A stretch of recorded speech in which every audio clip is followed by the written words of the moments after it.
welcome to the Great Detectives of Old Time Radio. From Boise, Idaho, this is your host, Adam Graham. If you have a comment, email it to me, box13@greatdetectives.net. Follow us on Twitter at Radio Detectives, and become one of our friends on Facebook, facebook.com/Radio Detectives. Before we get started, I want to encourage you to check out our other podcast. If you love public domain mysteries, check out Public Domain Video Theater, where every couple of weeks we'll be posting a public domain video, an episode right now of either Dragnet or Boston Blackie. Just go to videotheater.greatdetectives.net, or if you have our the iTunes, just search for Video Theater in the iTunes store. Check out The Amazing World of Radio, where you can listen to all of the mini-series that I've done, many based on the request of our patrons, and others just because I thought it'd be interesting to do.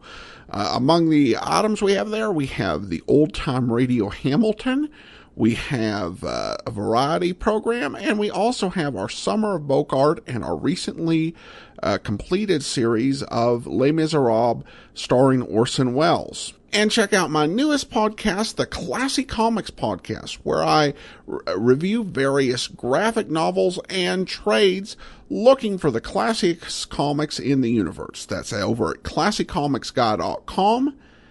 That's classiccomicsguy.com. All right, now it's time for today's episode of Man from Homicide. The original air date, July the 23rd of 1951. And this one is the Eddie Kent case. Listen to Man from Homicide transcribed, starring Dan Duryea, following this reminder. Henry J. Taylor, author, journalist, and ABC commentator, whose commentaries on world events are heard every Monday evening on ABC, is on a fact-finding tour of European countries. Periodically, Mr. Taylor takes trips abroad to examine activities at first hand and to get his own reactions. During the weeks he's in Europe, his Monday evening commentary, Your Land and Mine, will be broadcast each week from a different European capital. He'll speak tonight from Zurich, Switzerland. So listen for Henry J. Taylor's Your Land and Mine tonight on ABC. The Man from Homicide. According to Webster's dictionary, homicide is the killing of one human being by another. According to Lieutenant Lou Dana, it's the beginning of a dirty, dangerous job that doesn't end until the killer is found. I don't like killers.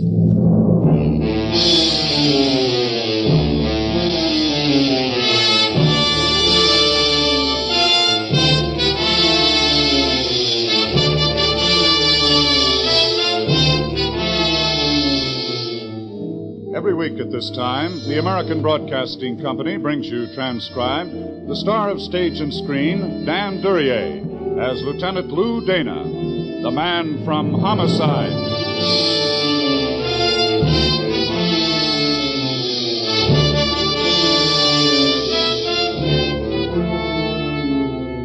The job a man does leaves its mark on him.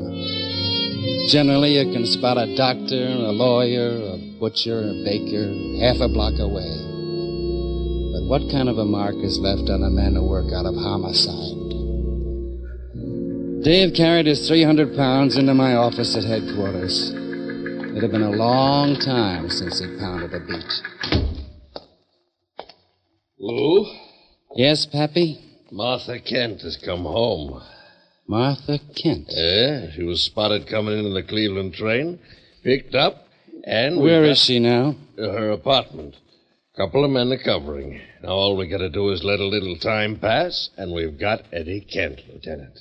Like that? Well, he can't keep away from her, whatever it costs him. She must be, interesting. Oh, I seen her once a couple of years ago. I'm an old fat cop, Lou, but I'm glad she never smiled at me. Eddie Kent killed 3 men we know of. The last one was a bank job we can pin on him. Dave? Yeah, Lieutenant. Those men covering her apartment. Uh-huh. Pull them out. But, Lou... Do it right away. Okay, Lieutenant, only I don't... She came in by train. How much of an effort did she make to shake anyone off her tail? Well, not much, the way I got it. And headed straight for her apartment. No, Dave. Too pat. Well, I see what you mean a little, only what would she be after? Maybe she wants to be Mary. Huh? A merry widow. What's her address? 49 South Grover. 49 South Grover. If I'm not back in a little while, send my mail there. Maybe she'll smile at me.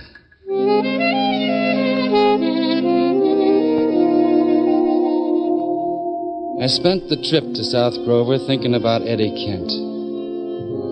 After I got finished thinking about him, I wished there was a way a man could wash his mind out. Martha Kent would be what?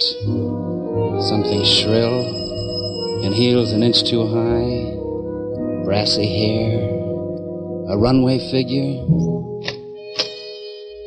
Yes? No. Something a lot more dangerous. What? Excuse me. Mind if I come in? Well, who are you? The name's Dana. Oh. That's right.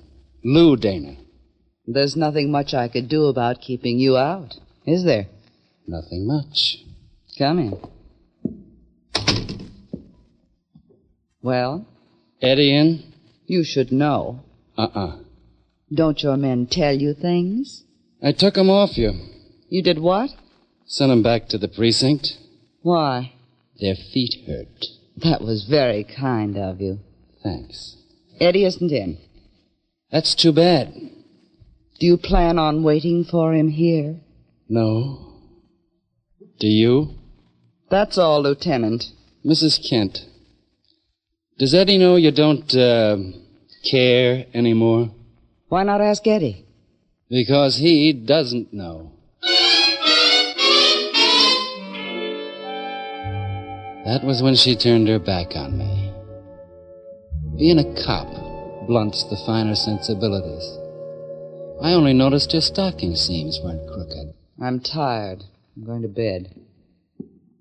If you like, you can tuck me in. There's probably a police regulation about it. You don't have to worry. I wouldn't like. Oh, you wouldn't. Good night, Mrs. Kent. Eddie should be along any time now, huh? Get out. Sure. She hadn't smiled at me once.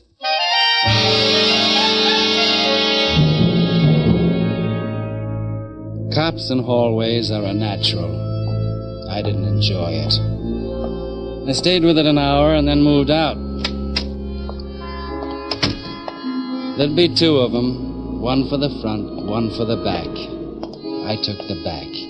He'd be the easier of the two. There was an alley, garbage cans, and... Hey, cut it out. Don't reach for it. Oh, it's a big idea. Not very big. Is it? Out in the light, huh? Now, look, mister, if you think you're tough, you... Oh. Hello, Boiler. Dana. I think I'm tough. Well, I didn't know it was you, Lieutenant. What's special about that alley? Oh, I just happened to be passing by. Nobody passed any law about passing by. Boiler. Well, it's like this. I had a date to see a fella, and he says, meet me there. You know, in that alley. Let's go down to the precinct. No, you ain't got nothing on me. Would you like to try resisting arrest? You throw me in the can, I'll get a mouthpiece. He'll spring me so fast, you won't. 24 hours before I have to book you, Boiler. Nothing to eat. Nothing to drink. Not even tea. Oh, I'm off this stuff, Lieutenant. I ain't touched the stick and... I'm not narcotics, Boiler. Yeah, I know. Somebody like you, narcotics would be better. They make arrangements. They don't like their arrests to be screaming, scraping cement with bleeding fingernails. Lay off, will you? In homicide, we can't accommodate you properly. In homicide, we don't especially care. Guys like you ain't human, Dana. You guessed. Well, Boiler? It's a dame. Dame up in that house. Eddie Kent's wife. She's kind of worried he might show. She doesn't love him? I wouldn't know. Orders was he don't get to her. What does he get? I'd say 8 hours before you break. No, look, Lieutenant, it was only a job. They don't tell me anything. They give me orders. And Who gave you orders? I can't, Dana. The precinct. Come on.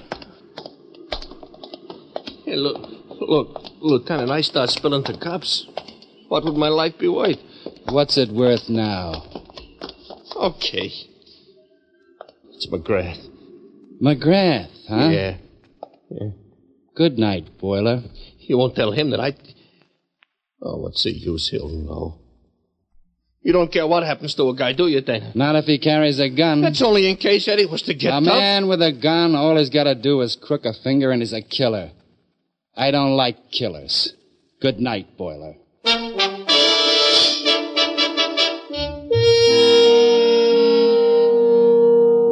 Boiler went back to the alley and the garbage cans. I went to visit Mr. McGrath. Boiler had the best of it. Start with the kid stuff, snatch and run. Knock over a couple of small stores. Move up into hot cars and cold decks. Pick up a few houses, take over a few wheels, buy a few deaths, and you wind up Mr. McGrath. But you wear tailored suits by then, and handmade shoes. And you got a hood for a doorman. Hey, what's the idea of this, copper? Copper? No, you don't. You got a paper, copper? Turn around and go away. No warrant. You keep coming. I got a legal right to blast you. Sure. But have you got the guts? Okay. Come on. We'll find out. I'm coming. Max, Yeah, Mr. McGrath. what's the trouble? I'm having words with a cop. He wants in. He ain't got no paper. Put your gun away and let the fool in. Okay. Be a pleasure to have him thrown off the force. Hello, McGrath. Lieutenant Dana. Max, you've been rude. Huh? Lieutenant Dana isn't an ordinary policeman. He's a personality. My door's always open to him. Apologize to the lieutenant, Max. He's a cop. I said... Forget it, McGrath. Very well. You may leave us, Max.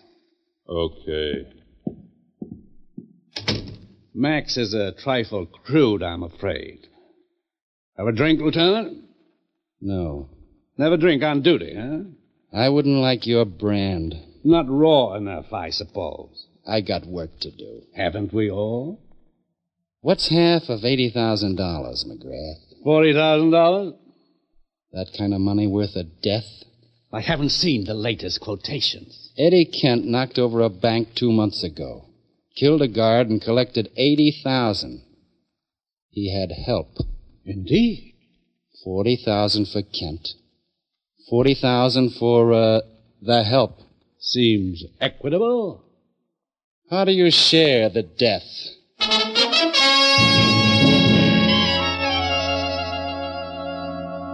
He needed a little time to think for an answer. I looked around. It was a charming room. Mostly Chippendale pieces. Oak paneling on the walls. A small Renoir hung where the sunlight would hit it in the mornings. A girl brushing her hair before a mirror. She looked like someone I'd seen, and for a minute I couldn't remember where. Then I remembered, but the girl in the painting was smiling. You've evidently decided to be nasty, Lieutenant. Why? Martha Kent. I beg your pardon. Martha Kent. A lovely girl, as I recall. Pity she's not in town anymore. She's in town. A pleasant thought. Eddie Kent alive gets $40,000. Eddie Kent dead Gets a mouthful of dust in Potter's Field. You're picturesque. How do we kill Eddie Kent, McGrath? It's not exactly my problem. How do we kill him safely? Got it. We bait a trap. The lure? Martha Kent.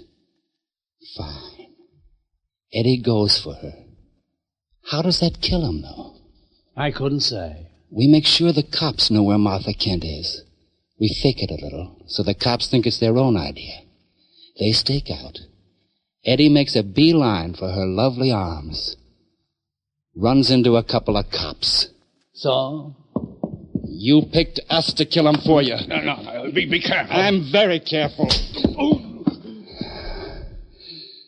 That was from me, personally. You'll be sorry for this. The department will mail you a written apology.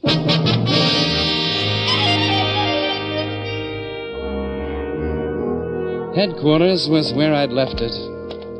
They'd built it of stone.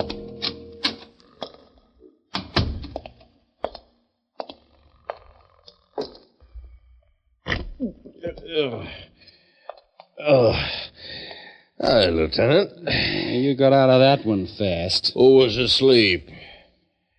I was. Go on back. It's cold out here. Yeah. How's it set up, Lou? Oh, stalemate, I guess. McGrath's got a couple of men covering for Mrs. Kent. They'll keep Eddie off.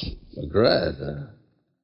No good, Lou. He was in on the bank job with Kent. You got proof? No, but it has to be that way. He was the one set up Mrs. Kent as a decoy. When I pulled the cops out, his men moved in. Don't want to split with Eddie, huh? 40,000 reasons against it. Yeah. Lou, you look beat. Occupational disease, Dave. Yeah. Martha Kent do any smiling? Not in my direction. I'll be in my office for a while. Doing what? Waiting. I wouldn't know for what. Don't ask me, huh?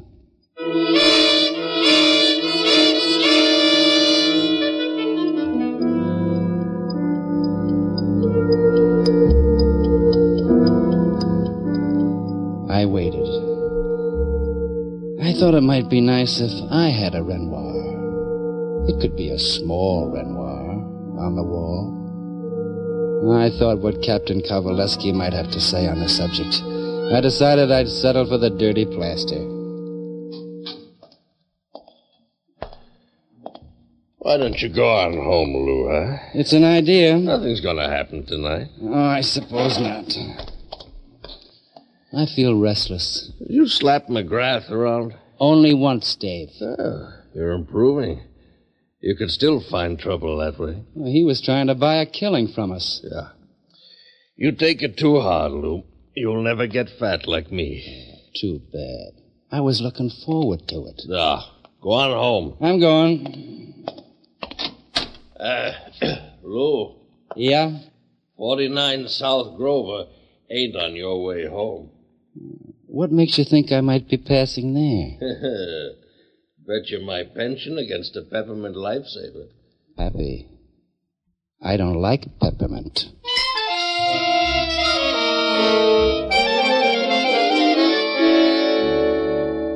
He would have won. McGrath's man out front of our house was holding down the same tree. I drove around the block to see if Boiler was still holding down the back. Martha Kent was in on the deal with McGrath. The decoy had to be, and she was. The girl in the Renoir was smiling. Maybe she was too polite to laugh out loud at me. Renoir painted beautiful things. No sense of reality. Boiler among the garbage cans would have been a more practical subject. But Boiler wasn't there. The alley closed in on me. I was in a hurry. And careless. I stumbled over a garbage can and almost missed him. Boiler was propped up against the wall, his legs straight out before him, his head slumped down over his chest. He might have been brooding about the blood that had poured out of that chest if he hadn't been so completely dead.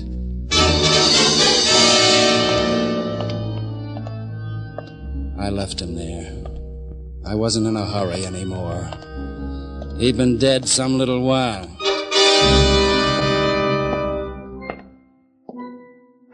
Whatever had been going to happen in Martha Kent's apartment would already have happened. I didn't care too much about finding out. The lock on Martha Kent's door was in fine shape, except that the door wasn't locked. The living room was the way I remembered it. I had nothing to remember about the bedroom. But there'd be something I'd work at forgetting. She'd fallen back across the bed. The stain on the front of her dress hadn't been her dressmaker's idea. Her eyes were open, and when I bent over, I could have sworn they saw me. Hello. Mrs. Kent. I thought maybe I'd see you again. Hold it.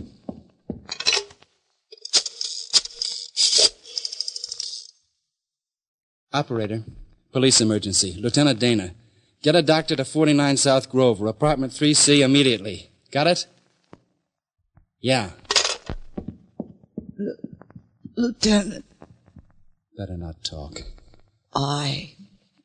There'll be a doctor here in a couple of minutes. You've seen people like this before. I should be dead. Will you stop? No. What do you want me to do? Think about what my life has been. And what's happening to it now. There might be a chance. Are you trying to make me laugh? Lieutenant, you look funny. It's a habit my face has. You know who? Yeah. I'm tired. I want to go to sleep. You can tuck me in if you like. That's what I said when I was still alive. You said you wouldn't like. You lied, didn't you, Lieutenant? I lied. I do. Please. It's all going so fast now. Please. All right. I'll tuck you in. Thank.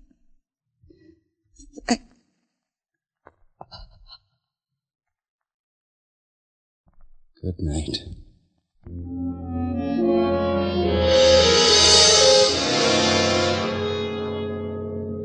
The doctor was a little late. The homicide squad arrived and made noises and was very busy. There was a guy named Shakespeare wrote a play. And when his character died, he said, "The rest is silence." In my line, the rest is routine. Go on, Sam, get the cameras out of here. You ain't shooting a movie. Terry, rush that print over to the lab, huh? Take it easy, will you? Go get the lead out, Dave was there, making like a sergeant. The men loved every pound of him. No reporters till later. Come on now, boys, get rolling, huh? Lieutenant. Yeah, Dave? Snap out of it. Out of what? I'm feeling fine. Don't kid Pappy, huh? Sorry, Dave. Call it I'm tired and forget it. Okay. The boys have been through the building. Did they have fun? Dug up a couple of neighbors, heard the shots. Thought it was a car backfiring. That was bright of them. Well, it gives us the time she was shot. 1 hour and 11 minutes ago. That'll help. Not the girl, maybe, but the district attorney's going to need it. All right. He's got it. And Boiler must have been shot a few minutes before that. Gives you the pair of them. Pinned down close, too. Close enough. Eddie Kent's out in the open now. Must have been holed up the last 2 months someplace in town. With her showing, it brought him out. He realized she'd thrown in with McGrath, so he Save figured... it for the report, Dave. Yeah, okay. We'll get him pretty quick now. Sure. So long, Dave. Lou, where you going? Out. What for? I need a killer. There's the old one about the man who lost a horse, who said to himself, "If I were a horse, where would I go?" And then he went there. If I were Eddie Kent, I'd go to visit McGrath. I went.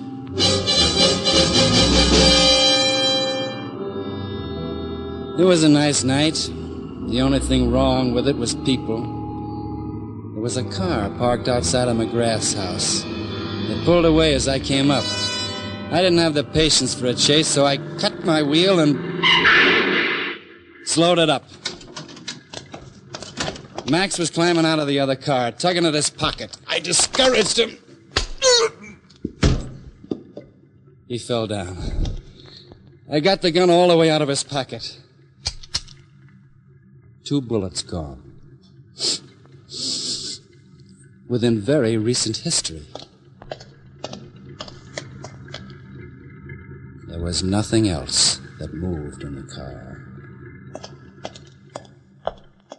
McGrath might still be at home. Worrying about his car, maybe. Max, what on earth? Dana. Inside. Now, look here. I said inside.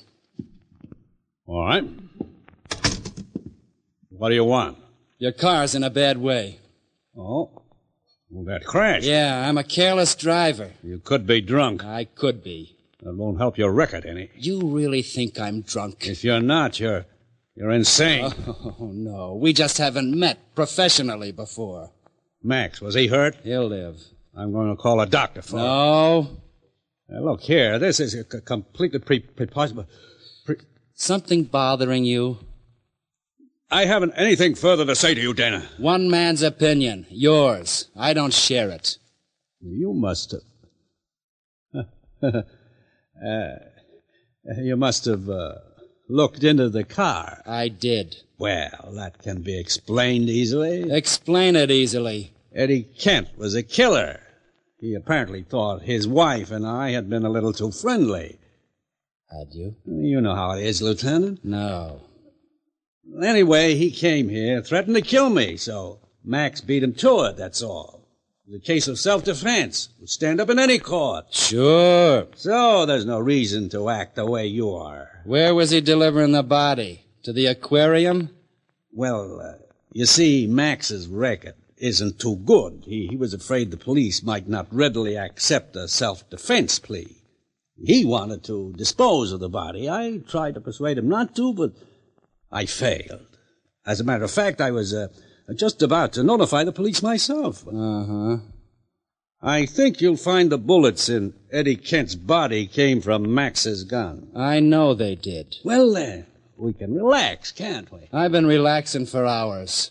How about the bullets in Boiler's body and Martha Kent's body? Well, they'd have come from Eddie Kent's gun, obviously. You mean the gun planted on Eddie Kent, don't you? What do you mean? Kent came here to see you first, for his share of the bank money.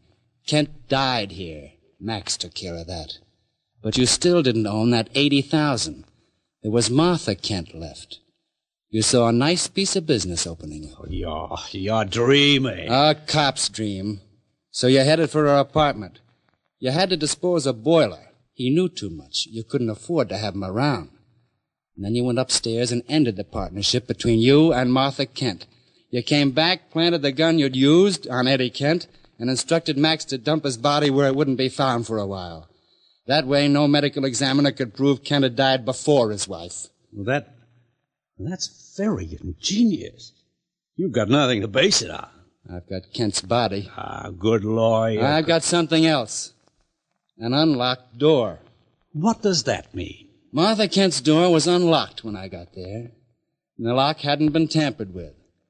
She wouldn't have opened that door to her husband. Not when she knew the trap she'd helped set for him. She'd have opened it for you, McGrath.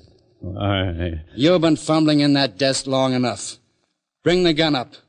I'll let you have first shot. Oh, you can't do anything to me. First shot. Well? Yeah. You do better with women. Don't worry. I won't slap you. All right. All right. How dirty can a man's hands get?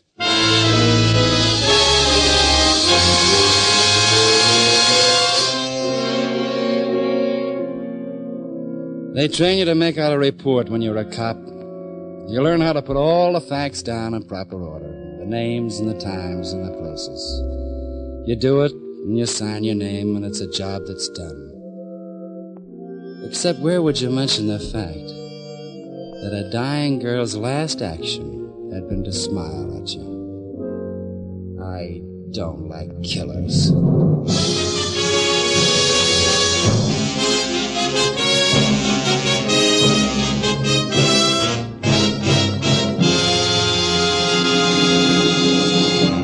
You've just heard another in a series starring Dan Duryea as the man from Homicide, with Larry Dobkin as Dave.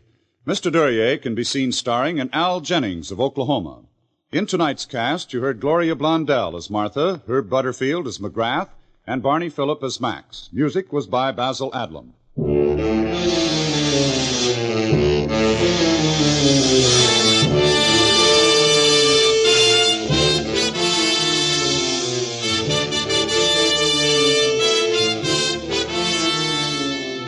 The Man from Homicide is transcribed and written by Lou Vittes, directed by Dwight Hauser. Be with us again next week, same time, over most of these same ABC stations, to hear Dan Duryea as the Man from Homicide.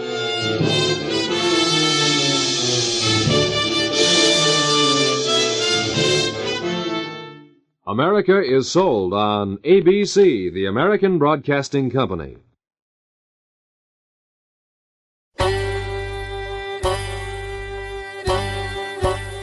Hi, this is Andrew from OTRWesterns.com. I wanted to invite you to come take a look at our site where we put out podcasts of old-time radio westerns. Check us out at OTRWesterns.com. You're listening to The Great Detectives of Old-Time Radio with Adam Graham. Now let's get back into the show.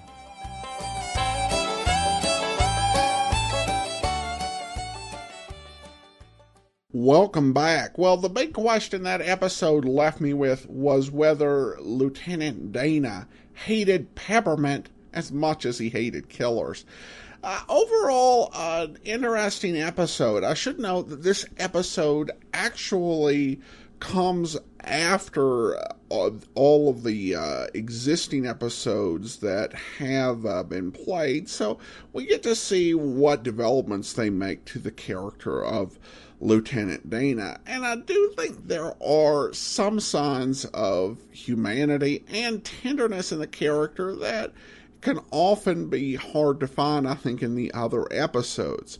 I think this could be seen as he spent a lot of time relating with peers, Dave in particular, and then also just the scene where he was with Martha when she died. While I think Dana's actions in this episode were undeniably badge-heavy, I do think there was at least some justification, given that someone had the idea to use the police as a murder weapon, which is definitely something that will anger any cop. And we saw in this episode the direction it took with Lieutenant Dana. All right, well, listener comments and feedback now, and we start with Joan, who says regarding Richard Diamond, I really enjoy this show. Richard was at his best, and this time his client got his jokes. This was the Hatpan murder case he's commenting on. Adam, the other show I was thinking of was The Lineup. I thoroughly enjoyed that show. I thought I'd heard all of Jeff Regan, but I was surprised to hear a new show. Second time around for a lot of your podcasts are great because you found new episodes. Keep up the great work, my friend, from Joan from Ontario. Well, thanks so much, Joan. I'm glad you liked Richard Diamond. And generally, we have only revisited programs when we have additional episodes that weren't available the first time I played through them. One big exception to that was Pat Novak for Hire, which we replayed just so it would contrast with Dragnet as it was being introduced. Though there will be an opportunity to rehear some favorite shows, and I will actually keep the details under my hat until August, so more to come on that. But thanks so much for the email. Appreciate you listening, Joan. And then I have a comment from Jay, who writes, I recently bought a collection of Paul Temple radio shows from Audible. The show seems very similar to American radio detective shows of the period. How would you compare British and U.S. old-time radio detective shows? Is there another rich lode of radio gold out there? Thanks as always for your insights. Best regards, Jay. Well, Jay, I think probably the biggest comparison is the one that makes comparison so hard, and that's that there really are not very many British radio detective programs that you could truly consider old-time radio. I mean, not just the copyright status, but from the same era. You do have quite a few British shows starting, say, in the late 60s, early 70s, that will be preserved. But when you're looking at the same era as old-time radio, there's not a whole lot. What I'm aware of that survived from that era include Sherlock Holmes. There are a few of those featuring Hobbs and Shelley that were made during that era. Plus, there was an entire series of Sherlock Holmes adaptations featuring John Gielgud and Ralph Richardson. And I really enjoyed that whole adaptation with Gielgud and Richardson, and we played that in the podcast quite a while back. And it's really high quality and right up there with the rest of the Sherlock Holmes adaptation, and better than I would say most of the series that were done. Paul Temple, I think, is a fairly solid series. It's not perhaps as dramatically solid as some American series, but it really did benefit from the idea that they were telling an 8-part story, so the mystery could be more complex and interesting, and they could add a lot more layers to it. There was also a 13-week series called A Case for Dr. Morale, and I have to be honest, I've not listened to it. It doesn't have a reputation as anything great. Well, that's the extent compared to about 100 radio series detective programs that have survived in the States from that era. So it does seem like there was a greater variety of programs that were on the American radio. One big difference, I think, with the British programs is, unlike the Americans, it was never really considered to have these programs broadcasting continuously. You'll see a lot of radio detective programs that would run all year, or would run all year with just a summer break. The British programs were much more sporadic. They would be broadcast in a series of, say, 8 or 13 episodes, and that would be the end of it, whereas the American series would kind of go all year round. As to whether there's a load of detectives out there, I really doubt it. You don't have all of the same dynamics that were in the States that allowed for so many transcription discs to survive. The BBC's policy of junking old discs caused problems years later for the British TV series Doctor Who. In addition, there's just less stations, less networks, and less of the dynamics that really made it possible for so much of American radio to survive. So I would be surprised, pleasantly surprised, but surprised nonetheless, if you had a bunch of discs of British radio detective programs come forward. But thanks so much for the question, and that will do it for today. Join us back here tomorrow as we'll be bringing you our first look at Rocky Jordan, and then next Tuesday it's another episode of Man from Homicide. In the meantime, send your comments to box13@greatdetectives.net. Follow us on Twitter at Radio Detectives, and become one of our friends on Facebook, facebook.com/Radio Detectives. From Boise, Idaho, this is your host, Adam Graham, signing off.